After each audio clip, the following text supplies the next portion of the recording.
संस्थागत स्वरूप था। मैं तो आपको बताता हूं, मैं दिल्ली में ज्यादा रहता था। उत्तर प्रदेश में की छवि ये बनी हुई थी कि यहां पर सिर्फ अपराधियों का, माफियाओं का बोलबाला है।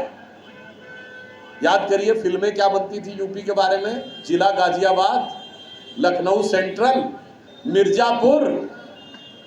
याद करिए 20 साल पुरानी एक फिल्म थी कंपनी, जिसमें एक लड़का आता है, दिखाया गया गोली चलाता है मुंबई में जाके, और कमिश्नर कह रहा पकड़ना मुश्किल है क्योंकि लोग बाहर से आते हैं, मार के चले जाते हैं। वो लड़का जब एक बस पे चढ़ रहा है तो उसमें लिखा हुआ था आजमगढ़ 500 किलोमीटर। ये छवि बना के रखी गई थी उत्तर प्रदेश की। एक दौर था जब उत्तर प्रदेश में कहा जाता था कट्टे बनते हैं, और आज वो दौर आया है जब रक्षा मंत्री राजनाथ सिंह जी ने उत्तर प्रदेश में डिफेंस कॉरिडोर दिया है। अब intermediate range ballistic missile BrahMos यहां बनने जा रही है। आप ये समझिए कहां कट्टे बनते थे, कहां ब्रह्मोस मिसाइल बन रही है। कहां यूपी की पहचान क्या थी, मुख्तार अंसारी, अतीक अहमद, अबू सलेम, छोटा शकील, और आज यूपी की पहचान है काशी विश्वनाथ का कॉरिडोर, अयोध्या का भव्य मंदिर, कुशीनगर में भगवान बुद्ध का के निर्वाण स्थली के ऊपर भव्य मंदिर, और जेवर का एयरपोर्ट विकास के नए राह पर उठ रहे हैं। इसलिए जब आप वोट डालने जाइए, अंत में सिर्फ ये कहना चाहूंगा, ये जरूर याद रखिएगा कि अगर आप वोट डालने नहीं गए तो ये मत सोचिएगा आपका वोट नहीं पड़ा।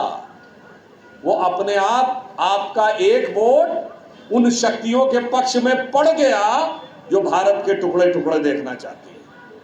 इसलिए वोट न देकर भी आप अपना वोट दे रहे हैं किसी दूसरे के हक में, ये याद रखिएगा। इसलिए एक और ध्यान रखिएगा कि चाणक्य ने, आचार्य चाणक्य ने कहा था कि इस देश को उतना नुकसान सज्जनों की निष्क्रियता से नहीं हुआ है, सज्जनों की, दुर्जनों की दुर्जनता से नहीं हुआ, जितना सज्जनों की निष्क्रियता से हुआ है। अगर हम पड़े रह गए, अरे ठीक है नाश्ता करेंगे उसके बाद जाएंगे, आलस्य नहीं छोड़ पाए, तो आप समझिए कैसे कैसे लोग आके आपकी खोपड़ी पर बैठ जाएंगे। इसलिए याद रखिएगा, जब आप बटन दबाएं तो अपने क्षेत्र का ध्यान रखिएगा, लखनऊ नगर का ध्यान रखिएगा, उत्तर प्रदेश का ध्यान रखिएगा, और मोदी जी के नेतृत्व में उस भारत का ध्यान रखिएगा जो भारत आज कह रहा है अरुण गगन पर प्रगति का अब ये मंगल गान उठा, करवट हिंदुस्तान।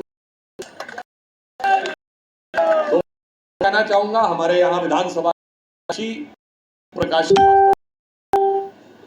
और जब से मोदी जी केंद्र में आए हैं और योगी जी प्रदेश में आए हैं, तब से ओम का प्रकाश प्रदेश से लेकर देश तक फैल रहा है कि नहीं, और अब दुनिया भी उसको स्वीकार कर रही है। तो लखनऊ विधानसभा से ओम प्रकाश श्रीवास्तव जी को इतना प्रकाश दीजिएगा कि दिल्ली वाले भी एक बार चौंक के देखें कि पूर्वी विधानसभा ने कितना मत दिया है। तो बस ये ध्यान रखिए, आप आलस्य छोड़ मतदान करिए, रिकॉर्ड तोड़ जीत दिलाइए ओम प्रकाश जी को और माननीय राजनाथ सिंह जी को, और उसके बाद जी तोड़ मेहनत करके ये आपको दिखाएंगे आपके क्षेत्र के विकास के लिए।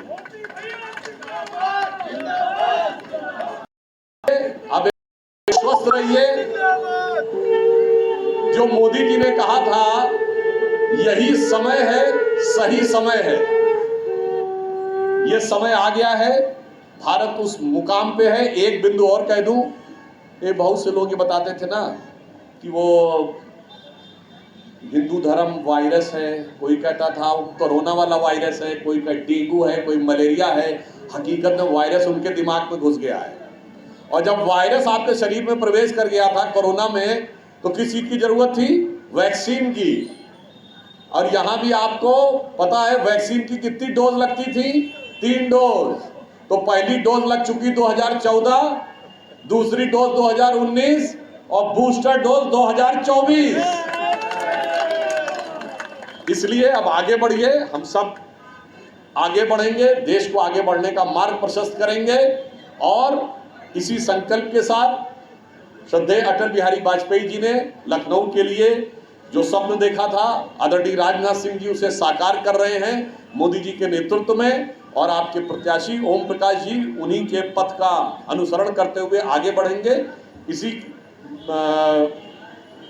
आप लोग के साथ अपील के साथ मैं अपनी वाणी को विराम देता हूं। बहुत बहुत धन्यवाद आदरणीय आपके संबोधन के लिए। इसी के साथ हम लोग यहाँ पदयात्रा के लिए जाएंगे जनसंपर्क के लिए।